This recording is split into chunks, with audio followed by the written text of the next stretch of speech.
the pop culture feel, and you will. Bad guys. You love to hate them. You hate to love them. A good bad guy can make the good guy a better guy. A bad guy can make the good guys bad good guys.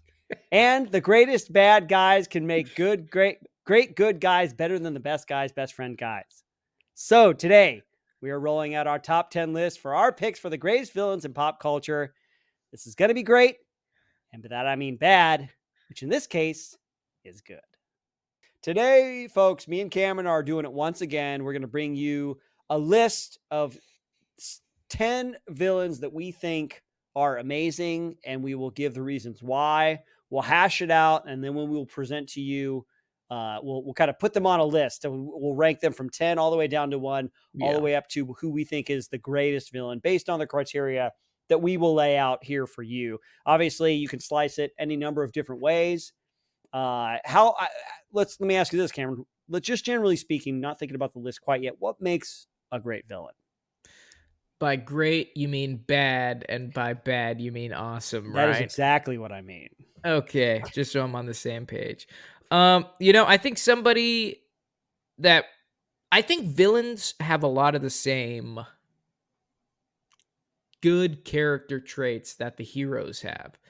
A lot of times they're intellectual, they're strong, they have good drive, they have, charisma, they have discipline. They are all these great things, but it's directed in a direction that is more directed at self-interest than the preservation of life. Right. So it's very interesting if you want to break down a villain. It's like there's one thing that makes somebody a villain. It's not necessarily their character traits, but it's essentially, are they communal or are they self-guided? Are they selfish or selfless? Exactly. So I think that's what separates heroes and villains. Because imagine if Superman, was just worried about his own personal interests, he'd now be a villain. Yeah. If he only wanted to do what he wanted to do and not help anybody, he would be considered a villain now, like a big threat to humanity. Which, all things aside, he is considered a threat. That's why in Man of Steel, like the military's there, and he's like, "You got to turn yourself in, man.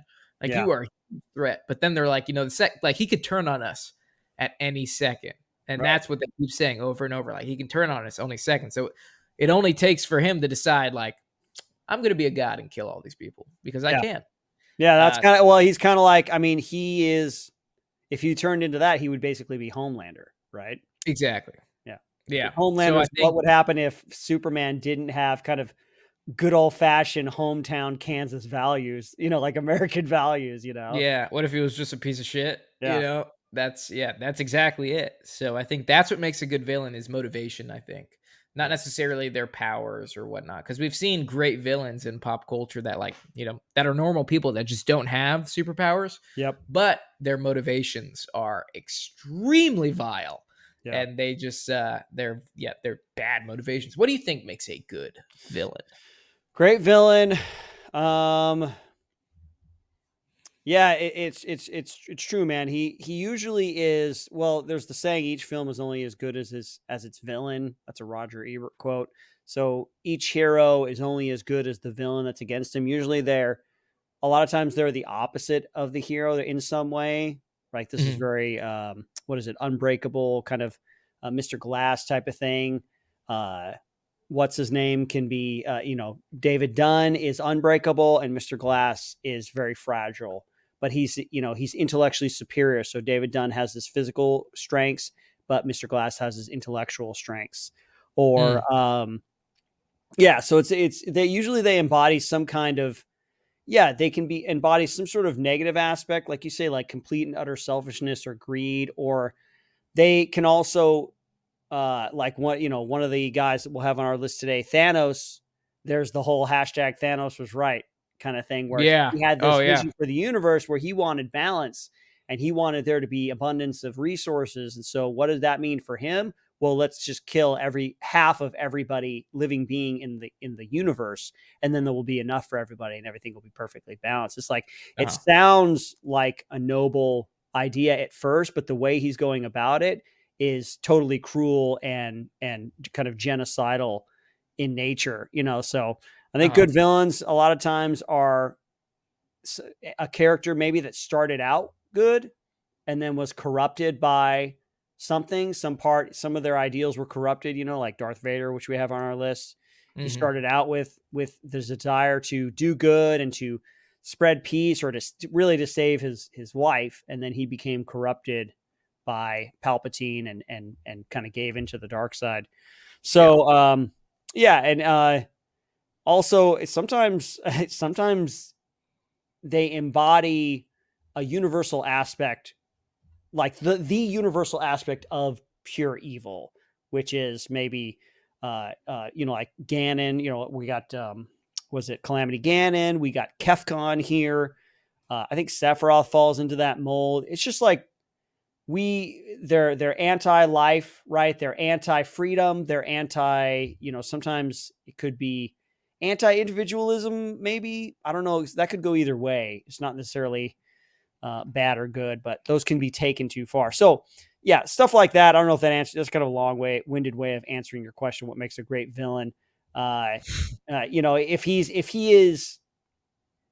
he causes the hero to grow to his ultimate self, like the hero has to grow to their ultimate and final form, if you will, their final greatest self in order to overcome the villain, that means it was a good villain, right? They push the hero to their limits in order so that the hero can overcome. So maybe that's another way of putting it. Yeah. Is that like the whole Batman and Joker finasco? Like they need each other. Yeah, there's the kind of like the eternal struggle between good and evil. I think that's kind of what Joker tries to push Batman, especially in The Dark Knight. He tries to push him to break the principles that define who Batman is. And so he's going to do everything that Batman never would. Like he's chaos, and he's selfishness, and he's unpredictability, and he'll kill anybody at a whim. And Batman is very controlled, and he has a code that he lives by. So the Joker will always try to make Batman break his code in that particular incarnation. Because I know, dude, Batfleck, man, he just kills people left and right. So he doesn't have that problem. Yeah, I love that version. Yeah, it's good. It's what Batman should be. But anyways, I mean, speaking of villains, let's kind of introduce the villains that we have on our list. Okay. And then we can maybe, talk about our personal favorites and picks out of this list, and maybe see if we have some bias here. But I don't know. I kind of want to introduce our players in this ranked, because I feel like this ranked format is a really fun one. We have a lot of fun with this one. So let's introduce the players, and and we'll see if we have a most hated out of this group, and move from there. So you go introduce the first one, because I honestly have no idea who this guy is. Okay, so yeah, the first one on our list, in no particular order, Ozymandias from The Watchmen.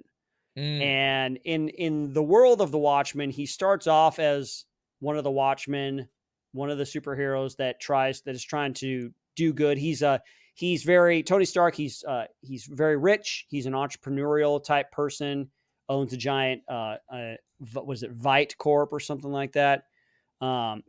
His power is in his intellect, basically. He's a super genius. I think he might even be like an inventor and stuff, but what brings him into what is it? Yeah. His ultimate ability is his ability to scheme and to plan.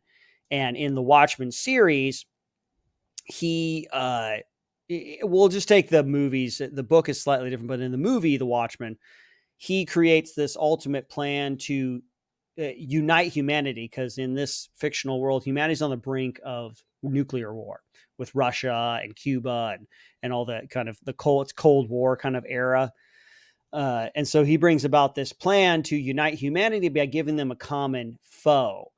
And so he causes this huge explosion in New York, and then basically blames it on Dr. Manhattan.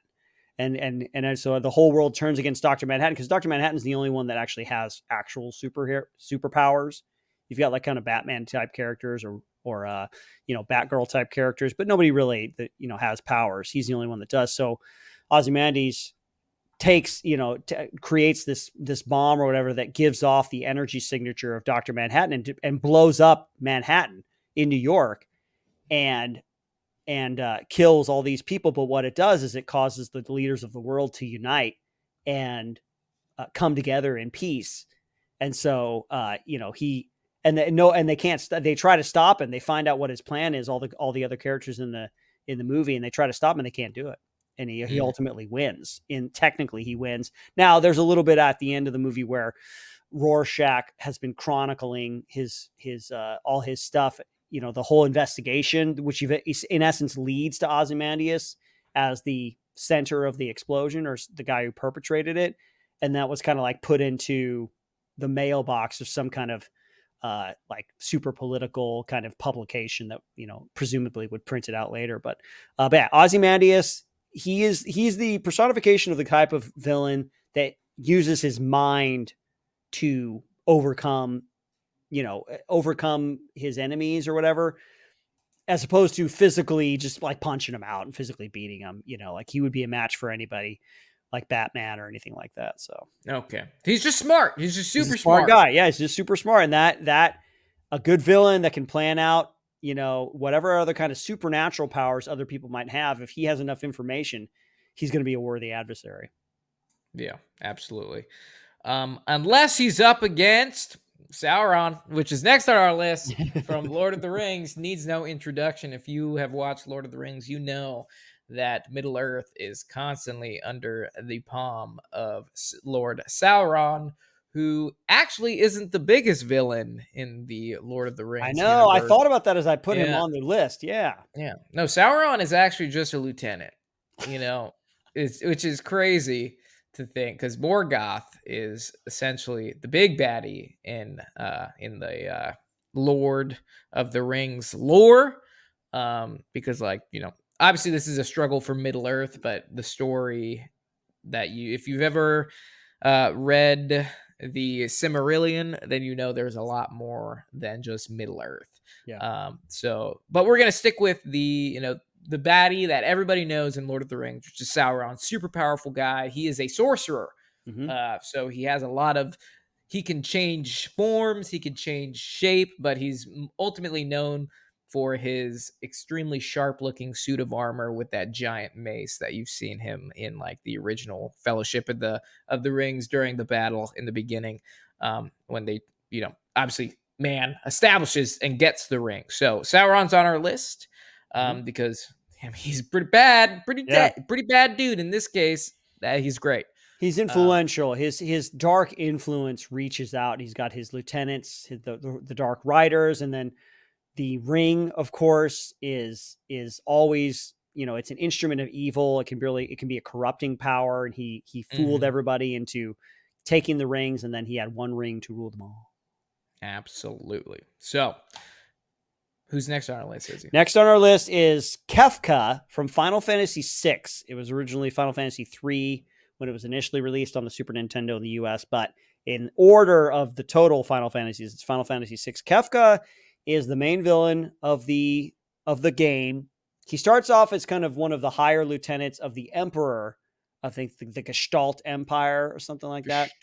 Gestalt, or you guys have to correct me on that one, but he's super weird looking. You'll see in the little picture we've got. He looks like a freaking clown. He's very colorfully outfitted, and he's insane. He is in his final form. He is like, what if the Joker had Sauron's powers or Thanos's powers? What he does is he manipulates the Emperor into collecting espers, which are these magical creatures that have different powers, and he breaks open a rift into the Esper homeworld and starts taking them all. And basically I forget how he does it, but he he kills the Emperor and he takes in all their power for himself, and he turns himself into this angelic, powerful brain. He basically breaks the world. If you've never played Final Fantasy VI and you're a Final Fantasy fan, you got to go back. It's one of the best Final Fantasies out there, in my opinion. But there's one half of the game where the world is kind of normal, and then there's the second half of the game where the world is broken, and he does that. And so you ultimately have to build up all of your characters to get to the point where you're powerful enough to attack him. And there's a giant, I think the last battle, there's 4 layers to him. He's this giant being that you slowly rise up, and every time you beat a layer, you go to the next one. And so Kefka's in terms of his danger, he's just obscenely powerful, very, very powerful. And he's also totally insane. So that's Kefka from Final Fantasy VI. Okay, well, that's cool. Yeah. Okay, yeah, not familiar with Kefka, but if it's a clown, if Sauron powers in a clown makeup, that sounds pretty intimidating. Next, we have probably one of the biggest villains, and we'll go through this list quick because we should just jump into this. But we have Thanos from the Avengers, which needs no backstory. If you're alive today, you probably know Thanos in the Infinity Gauntlet. Mhm. We also have Sephiroth from Final Fantasy VII. Yep. Makes numerous appearances, also in the Super Smash Bros. World as a playable fighter. So Oh, has yeah. a big. Oh yeah, he's introduced and people lost their mind. Wow. So you'll have to fill me in on kind of his powers, though, Izzy. Sephiroth, for all these folks, the ones that we're looking at today, trying to rank them in our list, I'm thinking of the final form of each of these because Sephiroth started out as a soldier, thinking the Midgar army. And I am actually not all that. I think he's a powerful villain, but I'm not all that interested in. He's not all that interesting to me because he kind of just power hungry. He's very mysterious in a very Japanese storytelling sort of way. He has a connection with Cloud Strife, the main character of the game, and he just goes and I forget what he does. There's some sort of earth essence, materia is kind of the thing. It's powerful. That's how you get your powers in the game. But there's some sort of black materia. He absorbs it, or he's going after it. There's ancient powers that he basically, kind of like Kefka style, absorbs it and becomes this great, powerful being that he's the final boss basically in the game. And so that's kind of his thing. He deserves to be on here because of his power level and his he's kind of one of those personifications of pure evil kind of thing, just total greediness. He wants to destroy the earth and remake it in his own image. He wants total death and destruction. So pretty baseline bad guy motivations, but ultimately becomes super powerful. So that's Sephiroth from Final Fantasy VII. Okay, good. Awesome. Introduction to a key player here. Now, the rest of these characters, most of them you all should be familiar with. We have Darth Vader from Star Wars. Obviously, if you can't talk about, awesome villains in this case, awesome means bad, which bad means good. Darth Vader cannot be not included. We also have Lord Voldemort from Harry Potter, a very big baddie. Iconic. Him and Darth Vader, iconic guys. Yeah, so I'm very intrigued to see how they go up against the rest of these guys, or how can we kind of spin it to see who's going to reign on top. One of my favorite guys, might not be as known because there's been a lot of expansions since his days, but Arthas, King Arthas, also known as the Lich King from the World of Warcraft franchise. This dude is a very big baddie. He pretty much controls the undead. He's able to spread plagues across the land that kill and then reanimate, and now you are a mindless servant to conduct his will. So he's just obviously has an incredible amount of power, but he can be defeated, and he has been. So we also have Calamity Ganon, which... Why don't you explain this one? Because I know Ganondorf is how I knew him, but then you said he was Ganon, so kind of explain the differences between them. Yeah, Ganondorf or Calamity Ganon is from Breath of the Wild, and I haven't played Tears of the Kingdom, but I think he takes a more physical form in Tears of the Kingdom. But obviously Ganondorf is the eternal enemy of Hyrule, and I think Calamity Ganon was an answer to it's like his primal evil essence that has existed throughout the beginning of this world, where Hyrule is. And so Ganondorf and Ganon are physical manifestations throughout time, to fight eternally against Zelda and Link. But so Calamity Ganon is more, you look at the pictures and it's like a formed energy being. In the beginning of the game, he's wrapped around the castle in a kind of a dragon type form. And then he has taken over the divine beings, the divine beasts that are meant originally to protect the kingdom of Hyrule, but then he corrupts them and takes them over. So it's kind of like his energy essence, this kind of dark, reddish, purplish kind of evil essence, primordial essence that then takes physical form. And I actually appreciate how the developers of the Legend of Zelda series have found new and interesting ways of explaining how the same villain could show up all these different times and can, it Yeah. keeps getting defeated. He keeps having different forms. And so it's this kind of, it's the classic eternal struggle between good and evil, which is a great classic storytelling trope and one that I think he embodies pretty well. So Calamity Ganon is our number 9. Okay, yeah, he looks like a bad dude. Yep. All right. And then finally, probably one of the most powerful villains that we have on this list, Adolf Hitler. It's true, folks. Yeah, it's true. Why don't you explain the logic here? Because there is no being in any of the multiverses or on this plane of Earth more evil than Hitler. Because if you want to call somebody the worst name ever, the worst thing you can do is call him Hitler. It's reductio ad Hitlerium. It's in an argument. If you want to go down to, if you want to call somebody the worst thing ever, you just call him Hitler. So he had to be, he's our ringer in this. He is our ringer. This one, he's been portrayed in pop culture. Oh my gosh. He is a character. He's been in video games, movies, books, over and over again. One of history's worst guys ever. Yeah, you don't hear people arguing and then say, well, you're just like Pol Pot, or you're just like Nero, or whatever. Yeah. There's some bad dudes in history. Nobody gets more recognition. It's almost kind of weird how popular he is. Yeah. With the kind of person that he was and what he portrayed. It's almost a little weird. It's like, oh yeah, everybody knows who Hitler is. It's like in the worst way. Yeah, in the worst way. Know? It's like, talk about legacy. Right. If we really wanted, if he was that evil, like, why we would just let him die. Yeah, let him be consigned to the trash heap of history. But here he is among the greats of the villain. It's like, and by great I mean bad. Jimi Hendrix. Yeah. Adolf Hitler. There's Jesus Christ in terms of popularity. Yeah. And then there's Hitler, like right behind. Yeah. World known, right worldwide. there on the same line. Okay. So, but folks, you guys know the deal about how this works. So now that we've talked about our list of 10 baddies, we are going to rank them. And Izzy, if you want to pull up the screen, and folks, this is a little bit more reason for you to join us on our YouTube page because we have a visual aid. Izzy has, organized a little nice ranked with pictures of every single person. There's a nice picture of Adolf Hitler smiling. So that's great. And so if you want to follow along on our YouTube, it might behoove you to give you a little bit more entertainment.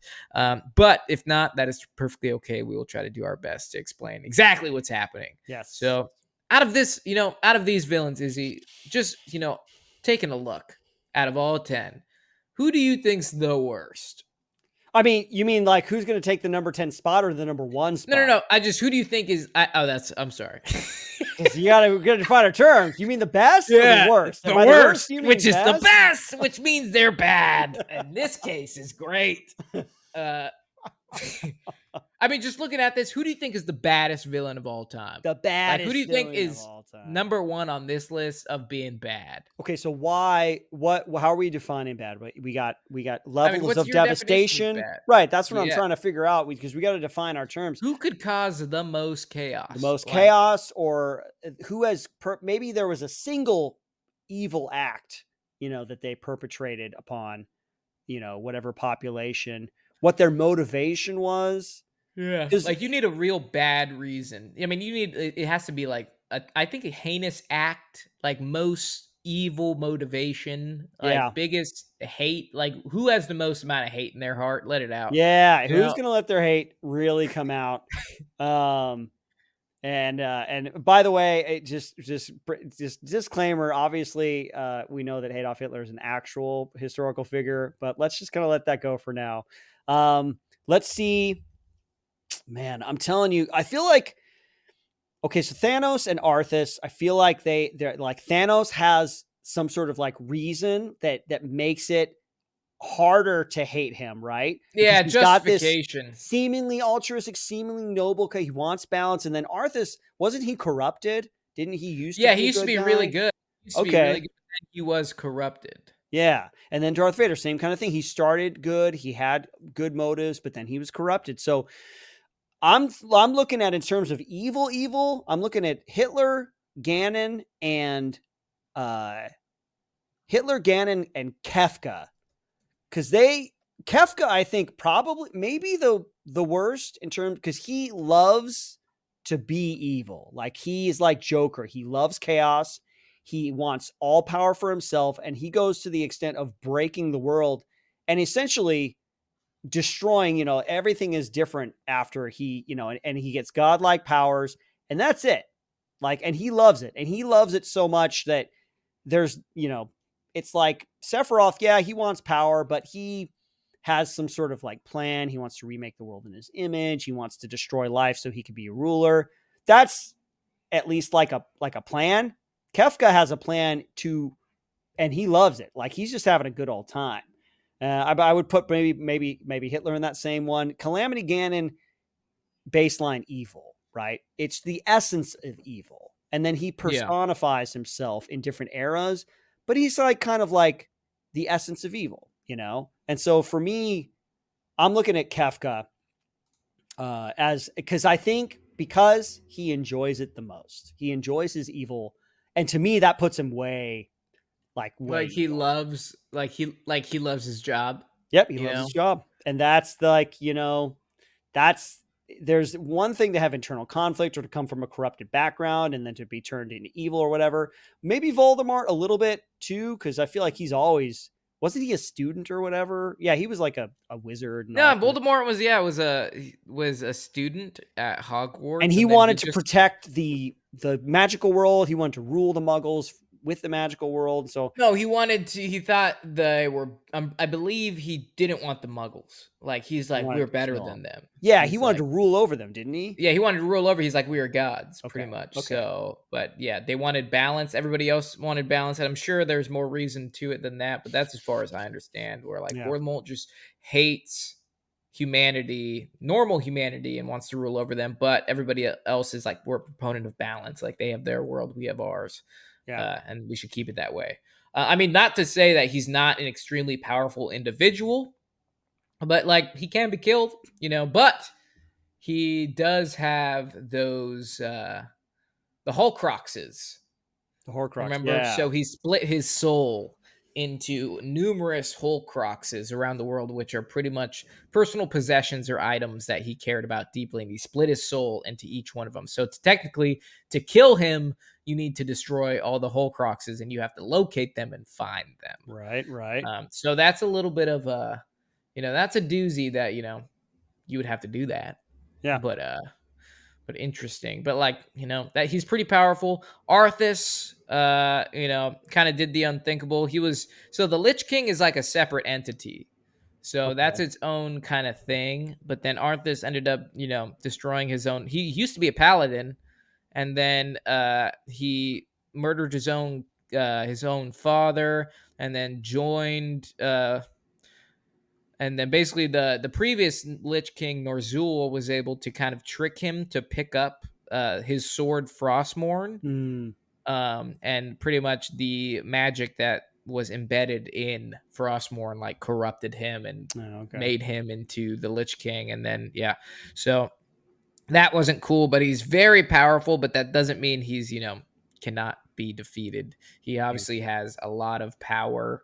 He's got a lot of minions. I think that's like the biggest thing is like he literally controls an entire army of Scourge, Like which are like Sauron, he influences evil. He influences he spreads it through his influence and causes things to yeah, get I would corrupted. say the Lich King and Sauron are like same but Hmm. different. Hmm. But like Sauron is more like fiery, Hmm. It's Yeah. kind of like fiery magic, and then like Arthas is more like frost. Hmm. So like Hmm. so they would probably be like a stalemate of each other. I got a number 10 Okay, send it. because there are a lot of all these villains, I think, or most of these villains have an intellectual component to what they do. And Ozymandias that is his main thing, right? He's a schemer, he's a planner, he's super intelligent, right? He's a genius. Yeah. And he knows how to manipulate the capitalistic system and all that kind of stuff, politicians and whatnot. But I would say other people on this list, other villains on this list, to some extent have that kind of intellectual component, but also they have far-reaching powers. I think power is going to play a big component in our list. So I would say Ozymandias probably the number 10 in our list. If you think, Yeah, no, I would agree, man. Okay. It's like he's super smart, and that might help him. But like, sorry for the bad picture, by the way, folks. I couldn't get a good one to say. So. I mean, Anyway, he just, being smart's great and all, but like on the streets, what is that going to do? Yeah. Being smart isn't a shield from a gun. Yeah. Or Esper powers or Calamity Ganon type powers, Yeah. Yeah. Go ahead. I don't know. I mean, he doesn't have any. I mean, what if it was okay? What if it was Adolf Hitler turns a corner, sees this dude, and he's just like, "What's up?" And he's just like, "You want to go, man?" And he's like, "Bring it!" Whatever he sounds like. Yeah, let's just go. Yeah, let's just go. Let's fight. I'll kick your ass. What are you, Jewish? Yeah. Yeah. Yep. Actually, I think maybe Adolf Hitler gets the 10 spot on here because Ozymandias is definitely smarter than Adolf Hitler. Yeah. Because Adolf Hitler, he has lots of advisors and he wouldn't have lost the war. Yeah, wouldn't have lost the war. Yeah. So maybe Hitler gets the 10 spot on this one. Okay, let's just condemn Adolf Hitler for all those people out there. We do not like Adolf Hitler. If you have even an inkling of thought that that's why we want to talk about it. Yeah, he's the least bad out of the group. Yeah. Guys, I don't think you know us well enough. You haven't been listening to this podcast. If you think and if you already think that, well, then you probably already thought that before, So. Yeah, I mean, compared to all these villains, that are supernaturally gifted and have all these, some have super strength, some have armies that have conquered entire regions, not just Poland in the winter, or tried to not just Poland. Yeah, it's an insult that he's number 10 on this, because he can't even stack up against fictional characters. Exactly. But we had to do it just because it makes the most sense. So sorry, all the people that are like, Adolf's number 1. Adolf Hitler would not beat the Lich King in a fight. Let's be honest. Okay. Yeah. Now that we've established that, number 10 and then number 9, I will agree that, Ozymandias compared to everybody else, like being smart's cool, but like Darth Vader bursts in your door. He's not going to do much. He's just going to be maybe if he didn't plan it out beforehand. Yeah, then he's not good. Yeah, he's done. He's a strategist. He's gonna. It's not gonna work. But you can power through strategy. Yep. Okay. All right. So number 8. Let's see. Who do you think would get? Oh, I got the number 8 numbers wrong. Sorry, that's a 7. No, I got that. 6. There you go.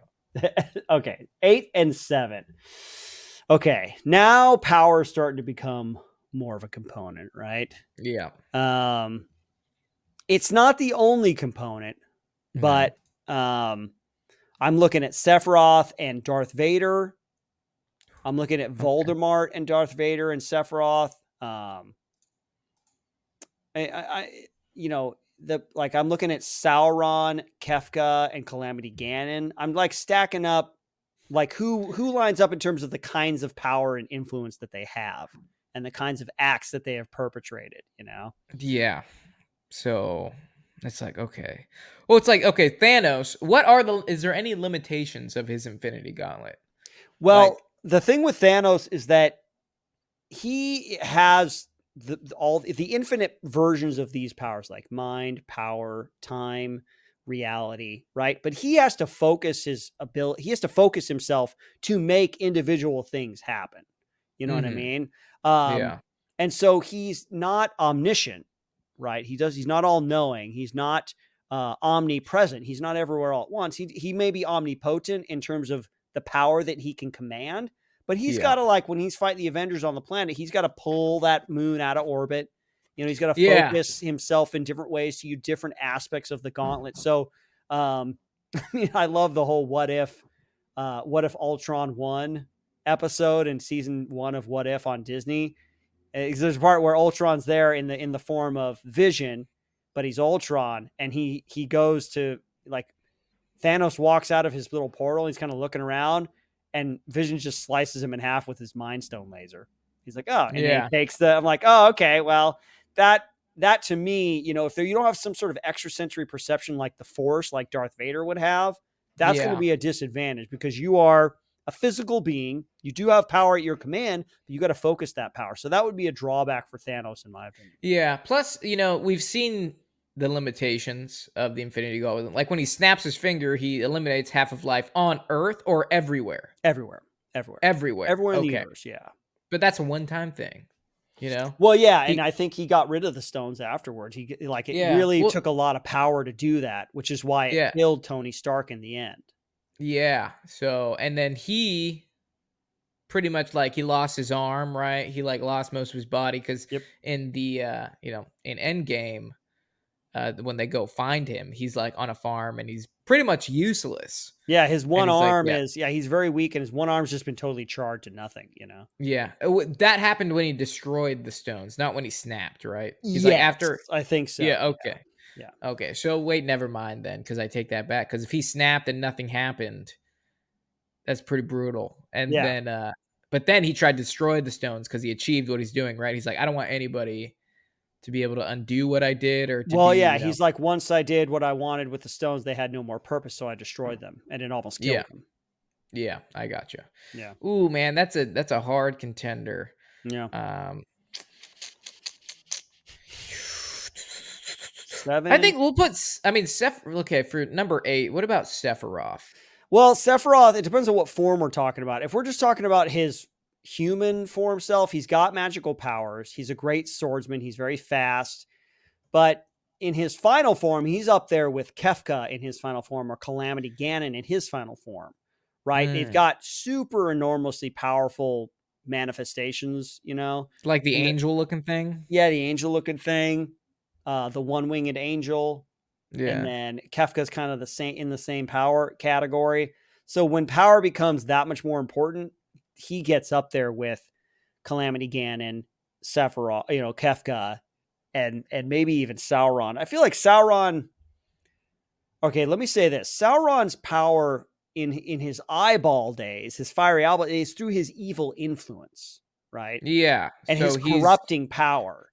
Yeah. But his physical power comes from the armies and the legions that he is manifesting. Now, unless he could, like, influence anybody that wanted power, that knew about the ring, Darth Vader or Voldemort. Well, I thought we're doing this from them at their best, like we did at the Ultimate. So technically, Sauron at his best was when he had the ring. Okay, was when he had the ring. Okay, yeah, let's do that. So his physical manifestation. Yes, okay. But then again, he was defeated by one guy with a magic sword, right? Yeah, so what that ring is really the source of his power. If anybody in this kind of lineup knew that, and they were able to slice his finger off, then he'd be out. He'd have his legions of armies, but then anybody could kind of take a laser and zap those, or certainly Darth Vader could burst his way through, a bunch of guys. Sauron was actually defeated before then too. If I want to get super nerdy here. Yeah. So Sauron was defeated by somebody named Juan, who was a woman.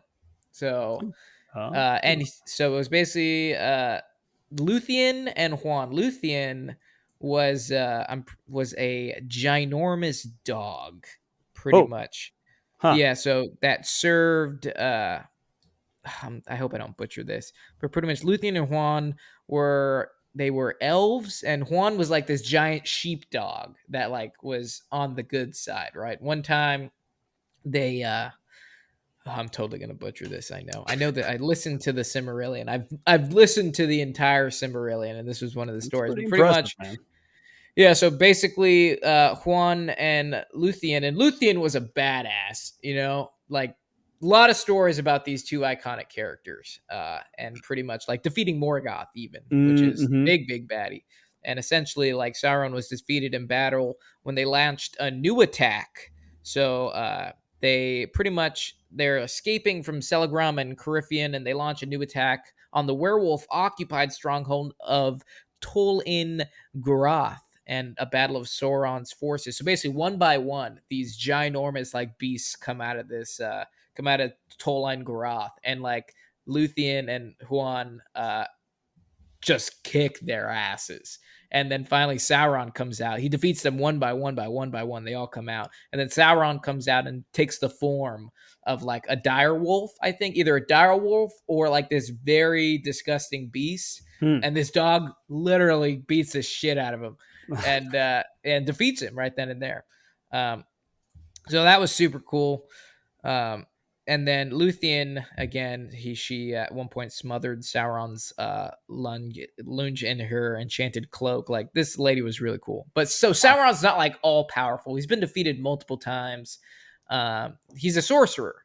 So like he has magic powers, but if someone else has magic powers, like I would love to see like Voldemort and Sauron go at it. So do you think Sauron should take the number 8 spot? You know what? I'll probably say yes. All right. It's now it's like me, because I say Sauron and the Lich King kind of have equal powers. Yeah. So it would be between 7 and 8 would be between Sauron and Lich King for me. Sauron and the Lich King. Now, what about Sauron, the Lich King, and Darth Vader? Because I'm looking at Darth Vader, and he's got force sense, right? He can sense around him. He can call upon the dark side. He's got, I don't know if he ever did lightning, but he's got his lightsaber. He's never done. Yeah, got lightsaber. It can deflect a lot of energy. It can. I don't know if the lightsaber would win against Voldemort's, Expelliarmus or whatever. Yeah. God or so. I mean, that's really tough, because like now I'm like thinking about like what if Sauron and Lord Vader went off? They both use melee weapons. They both have force-like abilities like magic, right? Mm-hmm. And it's like, okay, who would win in that essence? Right. I still would give a lineup between Sauron and Vader to Vader, because I feel like Vader has, it's being in tune with the Force or whatever, by in evil or light, it's kind of just all around you. You have that extrasensory perception, which I feel like Sauron might have to cast a spell or something like that in order to gain that. So I put that as a little bit higher. And plus, whatever physical implement of destruction Sauron would have, a lightsaber can take out a lot of that stuff. He can slice right through it. It's a laser sword. Oh, wow. That's why I might give the advantage to Vader. Are you reading? Did somebody actually do this somewhere? Something. Nerds! You're all a bunch of nerds out there. Yeah, it's literally it's been decided. This is as of January 22nd, 2022. Sauron versus Darth Vader. It said this is ultimately an opinion piece, of course, but while the fight between Vader and Sauron would seem promising, it would ultimately end in Darth Vader's defeat. Though Vader was strong in the ways of the Force and exceedingly handy with a lightsaber, he'd be facing a primordial being whose very powers helped shape the foundation of the world. I mean, would you agree with that, Cameron? Because you're coming with a lot more lore than I am, and you're talking about Sauron.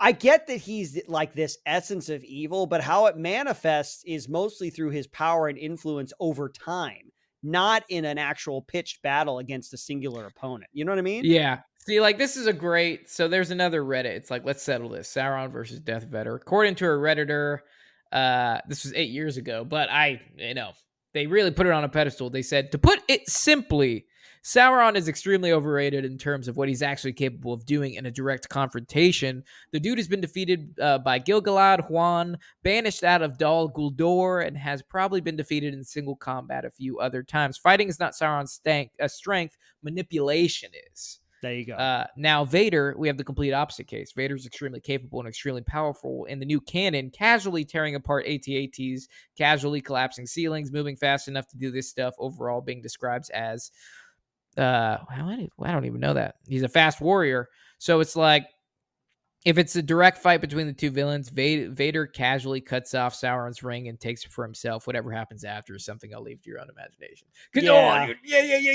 Yeah. So okay, I'll put Sauron as number 8. Yeah, he's not good. And then okay, now it comes back to like, is this a direct This is direct combat, like 1v1, Right, because we are right? trying. I guess it's inevitable that we get into this conversation because we're trying to pick who would rank higher or lower, which begs the question, well, who would win in a Who would win fight? in a fight? Yeah. Yeah, you know, It all comes down to that. Who would win in a fight? 'cause so Uh, whatever kind of criteria, whether it's like levels of devastation or motivation or whatever, or maybe iconic imagery in pop culture, which Darth Vader would probably weight up closer to number one. yeah. If we're doing it that way, it all depends on the criteria, I guess. But if Oh we're doing my it god. that way, Darth Vader is either going to be 7 or 6 because we have to decide if he'd be up against when he's up against Voldemort and the Lich King in terms of physical prowess. I feel like Yeah. Voldemort might have an advantage because he could throw stuff at him from a long ways away. He's got a list of spells at his disposal. Whereas Darth Vader would be, he's got lightsaber, he's got force sensitivity, he's picking up things, throwing things, blocking things with his force powers. But then ultimately, what if Voldemort throws like some sort of withering spell or some sort of like, he turns the ground underneath him into lava, whatever. I feel like Voldemort has a wider vocabulary, a wider toolbox to pull from.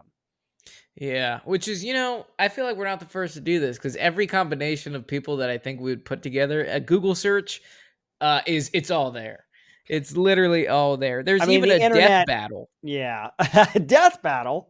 Death battle, because I'm like, who would win in a fight between Arthas and Sauron, like I mentioned. YouTube page called Death Battle, and this is one of the battles. All right. Well, listen, hey, I think we should cut ourselves off from that because I don't want to be influenced by any other battle, any other Yeah. nerdly mind. I want us to talk about it and hash these things out ourselves. So I'm going to say, I would say Darth Vader is number 7. You That would think be my Darth pick. Vader number 7? Yep. I Because think I so. think Darth Vader is if you wanna Jedis are kind of wizards, aren't they? Yeah, they're space wizards. That's essentially what, but I'm thinking of all the different ways that I've seen the Force manifest itself throughout the movies, essentially. I don't know Mhm. if any of you would have insight into the books or the animated series. So I'm just going off of what I've seen Darth Vader do. I mean, super powerful, pulling down AT-ATs, collapsing I mean, stuff. yeah, It's basically in the force push and force pull. I don't know if he does force lightning, but he could yeah, it's force certainly. push, force pull. But like, are you able to? Because And I would remember, say like we're missing a very important part of that of Vader. He's only half human. who? He's half robot. He's got an arm and his legs cut off, and he's Yeah, encased in a suit that helps him breathe, essentially. And yeah. so What do he's you still think? force Like, powerful, but he's handicapped in a way. he is handicapped, but like even handicapped, we've seen him like Rogue One, Darth Vader, Yeah, and then the Obi-Wan series Darth Vader. He's yeah, still handicapped, but that's at his most powerful. I think we've seen Darth yeah. Vader, That's fair. That's and fair. it's like I think honestly, I think he's a more powerful because Voldemort needs his wand. Okay, you're right because that's a major plot point, right? Yeah, Him getting like he gets on the back. Master Wand, and then he becomes very, very powerful. But like Yeah. Maybe, wizards. maybe it's a Sauron type thing. If Darth Vader can just get his wand away from him, cut his With hand a off. force pull, you're Yeah, like just like takes the like wand, and then Han he's Solo's power. with Like, what is he blaster. gonna do? Yeah, He needs the wand to cast. Is yeah, there that's true. anything in Harry Potter that they can cast without their wand, or they always need their wand to I cast? feel like you're right, man. You guys can let us know in the comment section, but I feel like they gotta have their wands. They need their wands. Vader doesn't need a wand. Doesn't need a wand. He's got the force. So No. maybe that puts. What do you think about this? Yeah, I think that. I think Voldemort's stronger than. Actually, can we put? Let's put Art. I think Arthas would win against Sauron. So, like, I think Arthas would be number Like number 7. number 7. Yeah, and then Sauron would be 8. Because Okay, Sauron be 8, and then yeah, 6 is Voldemort, or would 6 you? would be Voldemort. I think. Yeah, I think Voldemort's a more powerful like Actually, let's put. Yeah, he needs his wand. Actually, no. No. Ah, because I think that's good. Who do you think would win between Arthas? I feel And like the Lich King has more in terms of. Now I'm talking about spell vocabulary. Because if we're yeah, saying that Voldemort needs his wand, well, that kind of handicaps him. Because this guy, I feel like he could throw lightning bolts or fireballs or whatever. He could use his yeah. sword, but he's got to have more powers than that. You tell me, Cameron. Okay, I gotta brush up. I'm Let's guessing see, that my Arthas. instincts say that six is the Lich King and 7 is Voldemort. Now and Six is Voldemort.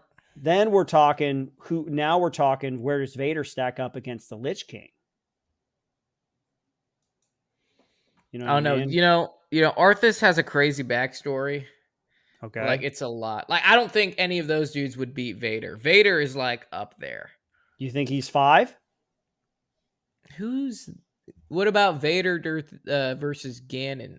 Because I'm happy with that. I'm happy with that list Now, because Voldemort. I don't think Voldemort would win against Vader. I don't think would he win against the Lich King because the Lich King is he's got more combat experience. Like that is he's still a yeah, necromancer, yep, so he's got power, but he's also direct. Like he used to be a paladin. Like he's been okay. in close fights. So and Now, like wait a minute. So, what are we saying with Thanos? Because who's got more experience here, and I think who tips the Vader would. scales in this triple lineup? Ooh, yeah, Let me just. What do you think about that? Yes or no to this? This I think doesn't sit Vader right would with beat me. Thanos. I think he would too. I mean, here's the thing: Thanos. He's he's got a lot of experience. He's a He's warlord. exceptional. He He's is combat. Yeah, he's very You know, combat effective.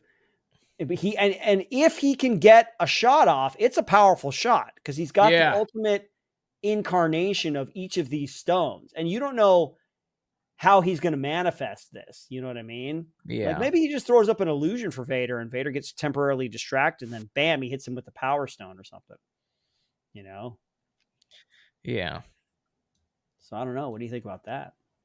I'm reading this, and somebody's saying that Arthas can grow infinitely in power. I mean, then we put him up in the top 3 between Yeah, Kefka, Sephiroth's final form, and Calamity Ganon. yeah. Let's see, massive. Because I could just say Calamity Ganon is a primordial form of pure evil that will live on forever, no matter what you do, because he's Yeah, infinitely locked in a battle with Link for all time, who's the hero of time. yeah. You know? Let's. I'm comfortable with this, leaving it at it as it is. Okay.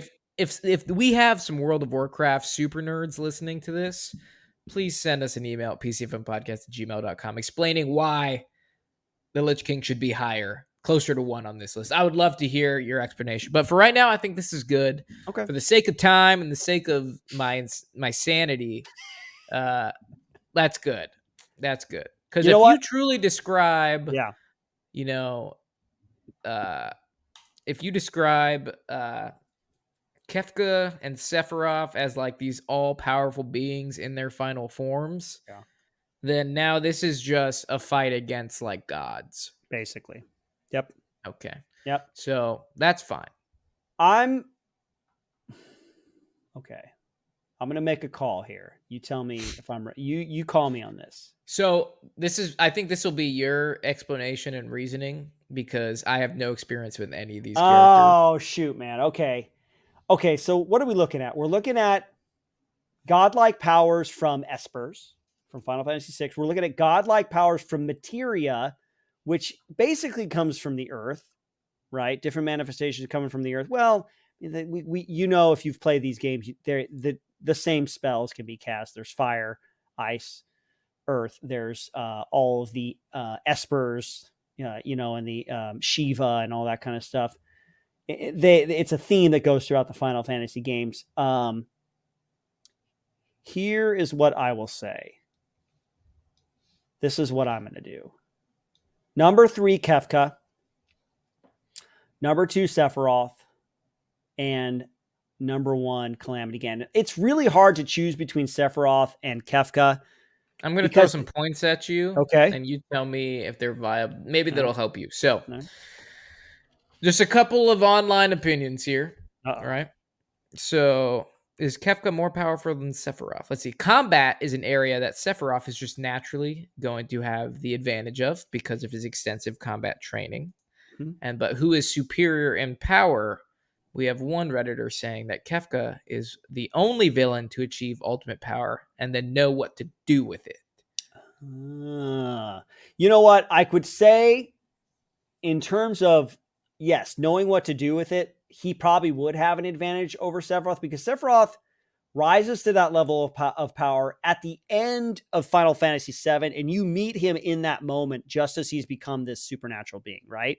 Kefka gains all this power from the Espers, breaks the world, and then just like chilling for a good while until your heroes decide to confront him, at the end of the game. And so if knowledge and experience as that final form is a factor, then yes, Kefka would be a little bit higher than Sephiroth. Yeah, is a little bit more experience. Yes, a little more experience, if that matters, if that's a factor. I think that matters. I think that matters a lot. I think so too. I put Calamity Ganon in there because, in terms of, I see him as being the eternal essence of evil. That's Calamity Ganon. He has taken many different forms. If you want to take the lore of Legend of Zelda throughout all of the games and just have that be some sort of eternal battle, that's Calamity Ganon right here. He can take different forms, but he's always been pure evil. Okay, so he's literally the personification of pure evil. He's the primordial essence of pure evil. Yes, he's the personification of pure evil. So that's like, it can't get more evil than that, and that's why he's number one. Yeah, all of these characters, have physical forms. They're people. They're individuals, right, who have grown to power or who represent what Calamity Ganon in essence has always been, which is pure evil. Okay. He's not motivation. He's not a person. I mean, he has manifested as a person, but it's just evil. Yeah, he is the essence of evil. You can't get more evil than that. Yeah. Okay. Or Adolf Hitler. Plot twist. Plot twist. Plot twist. All right. Yeah, I'm happy with that list. All right. I mean, Darth Vader is, remember, like, for some reason, Jedi Warriors, I feel like we tend to underestimate them. Yeah. Or at least, like, they're space wizards, that are just really skilled at hand-to-hand combat. So that was like what we saw with Obi-Wan during the Ultimate Soldiers. Like, he went way higher than I thought it was because, I mean, I didn't read the books, but I just watch what I see. And, like, the way they're portrayed is they're old. They're not very, skilled. Yeah. And it's just, like, lame shots. So it's easy to underestimate them. But, yeah, no, Darth Vader, he's a very powerful man. Are you happy with this list? I am happy with this list. The bigger question is, what do you think about this list? Leave in a comment, write us an email, let us know what you think about this list. But yeah, I'm very happy with this list. I think it's well thought out, and it will go in the annals of top 10 rank up who would win in a fight history. I think this is a good one. This is a great one. And, since you are so happy, I'll give you a game as well to finish this episode. That's a reward for all my hard work. Yes, your reward. So this game is called What Makes the Man? I'm going to give you the name of a villain, and you tell me why he became a villain. What is his origin story? Easy as that. Whew, okay, cool. All right, I think I got this. Okay. All right, so we got 6 characters. You ready? Do it. All right. Number 1. Otto Octavius, Spider-Man 2. Otto Octavius was a scientist. I guess if you want to do Spider-Man 2, Tobey Maguire era, then he was a scientist trying to harness the power of the sun in the palm of his hand, trying to make free energy for everybody. And he had his arms that were his assistants to help him control his machine. It goes bad, goes out of control. He loses that little inhibitor chip, which makes the tentacles start to have a voice in his head. He goes a little crazy, and then he blames Spider-Man for his failures. Yes, and his wife dies. Yeah, his wife dies in the accident. Yep. Yeah, I mean, you pretty much got it right, but yeah, okay. So you got the idea. Okay. All right. Cool. Okay. All right. Speaking of Ganon, Legends of Zelda. I mean, which one? He's the primordial essence of evil. The first Legend of Zelda, the humanized, the Legend of Zelda, like straight Ganon. I mean, I know that in Link to the Past, he is the advisor to the king, and then he betrays the king or something. He's like an evil wizard who uses the Triforce of power. There's three parts to the Triforce: power, wisdom, and virtue, I think. But he used the Triforce of power to take over the kingdom. And in the first one, he's like an evil pig wizard guy, I think. Yeah, he's basically an evil wizard in actually, what's the famous N64 one? Not Majora's Mask, the one before that, but he's an advisor to the king. He's actually a high official that betrays everybody. So Okay. I mean, one of you pretty those. much said. Okay. Yeah. I'd say the answer I have here is he wants to conquer Hyrule by capturing Zelda and stealing the Triforce. But you Yeah, said that's Triforce, yeah. classic. Yeah, classic. All right, I'll give it to you. There's a lot. I'm sure that there's so many games, but you got it, man. Okay. Annie Wilked from the Misery film. She is the person that finds the author, James Caan's character, in the woods in the snowstorm, takes him, nurses him back to health, but is a huge fan of the books and cannot stand it when he kills the character of Misery who's in his books. And she hobbles him. She puts his ankles in there and sledgehammer, one of the greatest, most horrific moments in cinema history. But yeah, she's the one who nurses him back to health and then keeps him there as a prisoner, and he has to kill her to get out. Yeah, no. Dude, I was just talking about that movie yesterday. So brutal. But yeah, you are absolutely correct. She finds out that Paul is going to kill the main character in the next book and wants him to rewrite the ending. Also, she is batshit crazy. Yep. Okay. All right, good. Next one on the list, Magneto, X-Men. Magneto he's a magnetic power guy, was a friend of Xavier, but believes there's a war brewing between humans and mutants and wants mutants to be supreme. He wants to protect them, and he's willing to kill in order to get it, in order to find a safe haven or to conquer humanity so that mutants can rule. So, yeah, basically. Yeah. Good. You're killing this game. All right, we got two more. All right. Are you ready? Let's go. All right. The Wicked Witch of the West.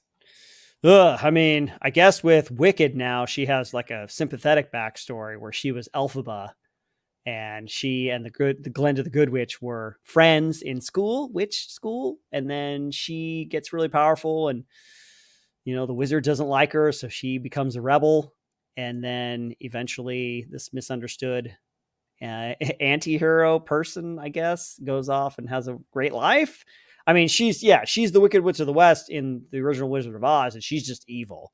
But in Wicked, she starts out as a good person that gets misunderstood, and then he ultimately has to rebel. So, I mean, I like your answer way better than the answer Chris has here.